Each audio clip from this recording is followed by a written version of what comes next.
حضرت ابراہیم مہمان نواز بڑے تھے، سخی بڑے تھے۔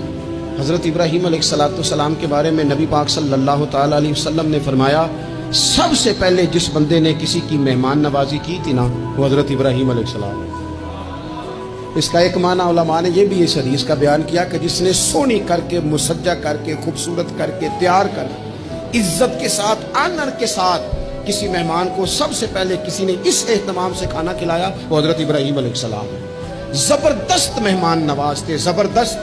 اپنے گھر کے 4 دروازے بنائے ہوئے تھے، 4، اور فرماتے تھے میری خواہش ہے کہ چاروں طرف سے مہمان آئیں، روٹیاں پکتی رہیں، دنیا کھاتی رہے، دنیا آوے کھا کھا جاوے، راضی ہوئے بلا، آئیں لوگ کھائیں، یہ میری خواہش ہے۔ روٹی کھلاؤ، روٹی کھلاؤ، روٹی کھلاؤ، لنگر کھلاؤ۔ حضور صلی اللہ علیہ وسلم سے پوچھا گیا، یا رسول اللہ بہترین مسلمان کون ہے؟ تو حضور نے فرمایا جو سلام لینے میں پہل کرے اور کھانا زیادہ کھلائے، کھانا کھلائے گا، جس کا مزاج ہو کھانا کھلانے کا، طبیعت ہو کھانا کھلانے۔ حضرت ابراہیم علیہ السلام اتنی مہمان نوازی کرتے کہ نبی پاک صلی اللہ علیہ وسلم نے فرمایا، یہ ترغیب و ترہیب میں موجود ہے۔ حضور علیہ السلام نے فرمایا کہ اللہ تعالیٰ نے حضرت ابراہیم علیہ السلام سے ایک دفعہ فرمایا، ابراہیم یہ جو آپ کو اپنا خلیل بنایا ہے نا، یہ اس لیے بنایا ہے کہ آپ کے دل مخلوق کے حق میں بڑے نرم ہیں، آپ مہمان نوازی بڑی کرتے ہیں، اور کبھی کبھی مشکل حالات ہوتے ہیں نا، ٹف حالات، ان میں بھی مہمان نوازی کرتے ہیں، ان میں بھی پانی پلاتے، کھانا کھلاتے، لوگوں کو اس دور کی ضروریات کے مطابق لوگوں کو دیکھتے۔ ہمارے نا پورا باب ہے حدیث پاک میں، بخاری مسلم میں، کہ بندہ ہمیشہ دل کا غنی ہوتا ہے۔ دلوں میں کبھی گنجائش بن جائے نا، دلوں میں، تو جیبوں میں بھی اللہ بنا ہی دیتا ہے۔ اپنے دلوں میں گنجائش بنائیں لوگوں کے، اپنی طبیعتوں میں گنجائش، ہماری طبیعتوں میں گنجائش نہیں ہوتی۔ اللہ تعالیٰ بعض بندوں کو نواز دیتا ہے، انہیں چاہیے کہ وہ گنجائش رکھیں، کشادہ کریں اپنے دل کو، سینے کو۔ حضرت ابراہیم علیہ السلام نے نا ایک دفعہ قحط ہو گیا تھا، تو مہمان تو اب آئے بیٹھے تھے، بلکہ ان دنوں میں مہمان زیادہ بڑھ جاتے ہیں، کئی دفعہ زیادہ لوگ آ جاتے ہیں۔ اب وہ قحط کا زمانہ تھا، بہت ساری جگہوں پہ فصل ہی نہیں تھی، اناج ہی نہیں تھا، تو مہمان زیادہ ہو گئے۔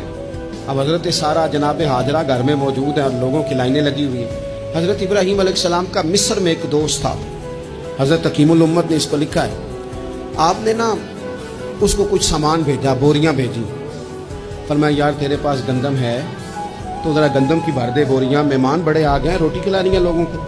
حضرت ابراہیم نے وہ چند بوریاں اپنے اس مصری دوست کی طرف بھیجی کہ گندم کی بھر دو، مہمان زیادہ آ گئے ہیں تو یہاں تو قحط ہے۔ اب وہاں جب گئے لینے کے لیے خدام اونٹ لے کے، بوریاں لے کے، تو اس نے کہا جی غلہ تو یہاں بھی ختم ہو گیا، اب یہ خالی بوریاں لے کے واپس آ رہے۔ اب ان جانے والے خدام کو بھی پتا تھا، جو قریب رہنے والے ہوتے ہیں وہ خانقاہوں کے، آستانوں کے، مدارس کے، مراکز کے مزاج سے بھی آگاہ ہو جاتے ہیں۔ ان کو پتا تھا کہ اب مہمان تو بیٹھے ہیں بیسیوں، درجنوں، سینکڑوں، تو سب کو پتا ہے کہ بھئی گندم آ رہی ہے، مصر سے آنا ہے تو کھانا ملنا ہے۔ اب بوریاں جب خالی آئیں گی تو بڑا مسئلہ بن جائے گا، ان کے تو دل کمزور پڑ جائیں گے۔ انہوں نے کہا کہ تسلی دیتے ہیں، ان کو تسلی دیتے ہیں۔ رستے میں نا کچھ ریت بوریوں میں بھر لی تاکہ فوری طور پہ دیکھنے والے پریشان نہ ہوں، ریت بھر کے لے جاتے ہیں اور پھر جا کے آرام سے رکھ دیں گے۔ پھر حضرت ابراہیم سے گزارش کریں گے، غلہ نہیں ملا، وہ ایک خوبصورت سا آواز کریں گے، لوگوں کو دلوں کو تسلی ہو جائے گی، اور پھر اگلا بندوبست کر لیں۔ اب وہ بوریاں ساری کی ساری ریت سے بھری رکھی۔ حضرت مفتی احمد یار خان صاحب رحمۃ اللہ علیہ نے لکھا ہے کہ وہ بوریاں لا کے جب لوگوں نے آتے دیکھی بوریاں، تو طبیعت لوگوں کی کئی دنوں کا کھانا نہیں کھایا تھا، حشاش بشاش ہو گئی، بچے، بوڑھے، بیمار، سبھی کے دل تسلی میں آ گئے کہ آج کھانا ملے گا۔ بوریاں کونے میں رکھ دیں۔ حضرت ابراہیم آرام فرماتے کہیں یا کسی ذکر و فکر کی مصروفیت میں مشغول تھے، ظاہراً انہیں بتایا نہ گیا۔ اب وہ جہاں گندم رکھی جاتی تھی وہاں جا کے وہ ریت کی بوریاں رکھ دیں، وہ خدام وہاں سے ہٹ گئے چونکہ وہ گھر کا حصہ تھا۔